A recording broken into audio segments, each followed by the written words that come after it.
Hi parents. So today we are going to start. I'm not a good parent because I'm single. Now, see, this is a problem between you and your spouse and you get separated and kids are there in the middle. That again comes back to a harsh factual thing or a realistic grounds that it's your problem, right? Now, again, having said that it's your problem, you cannot use your single status as a card to ask for mercy. First thing. Second thing, you had taken a very huge step in life being conscious of the impacts of it, or the because of the severe conditions. Imagine how powerful you are. So you don't even need this card to be played anywhere that you're a single parent. You you you just own it, because it's the hardest thing to do for so many other people who are still in the status, and definitely the conditions must have been hard or whatever. So you had already taken a very huge independent intellect step in life, and you are very much aware about it, and you're confident about it, which is amazing. Now what? So if you feel you are single, you have already done, as I said, you have done an immense work. You are a strong person. Now, gap of a mother or a father, filling that, you don't have to fill it first.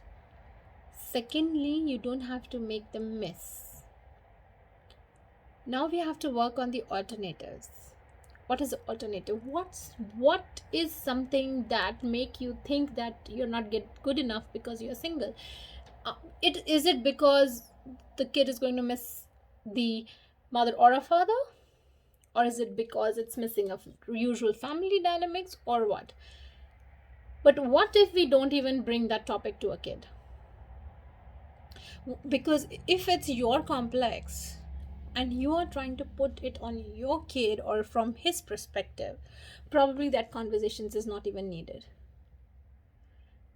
because you just need to grow them in the usual process. You don't have to point it's unusual or it's not real until and unless you see them struggling with some of their emotions, which they will, and then having an honest conversations that you totally understand what they're going through. But let's face it, let's write it, let's make a game about it, let's make it functional, that makes it something that can bond with everything.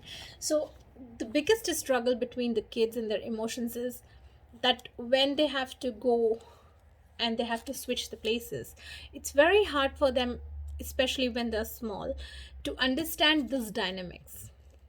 And when they are adult, they don't know how to express it, or when they are in teens and tweens, they don't know how to express. It is very important to associate them with some of the or the other end, introducing a kind of a sports that they like, be a part of it, introducing instruments, doing activity together that bonds you or gels you, rather than supplementing it with your materialistic things.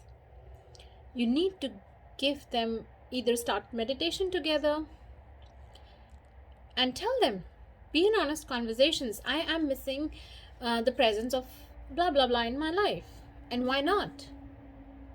And that will give them a confidence that yes, we can miss, yes, we can tell that we are missing that person, or we are feeling sad about it. Acceptance of the emotions is where the key is going to play for their future beliefs. Now, this is definitely pretty tricky, because yours emotions are going on, and on top of them the kids emotions, it's going to make you a bit difficult to handle at times. But once you accepted that yes, this issue is going to come, how do we alter it? We will write a letter, we will meditate and pray that everything will come together. We will sit and talk and chat, And then never discuss the hardships you had during the relationship, because you have already faced a lot and you have come to a very mature decision, which probably so many people might not come through. And you are doing better for everyone, for yourself, for your kid. So don't malice it with your what if stories going in the head. So we have to work on ourselves. Once you are healed, you need to work on your kid in a very positive, compassionate, and polite environment. You don't have to sabotage yourself for your conditions where you are in and because of whatever reasons. Because if you are saying something against the person, the kid won't see it the way you are seeing it. So it's very important to be very, very, I don't say become normal about it, because it is not possible. It will bring back your emotions and everything.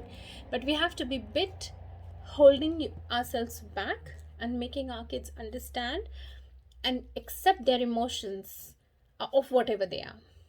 If you feel, I don't want to face a particular person because it gives me anxiety or it makes me remember the bad incidences of life, but you can go ahead and meet, will make your kid understand a different aspect of it. So it is very important, how do you portray your emotions, how do you acknowledge them, and how do you see that challenge in life. That will really change the whole course of process and whole course of thinking about things. I hope you liked this conversation today. Wish you a very happy parenting.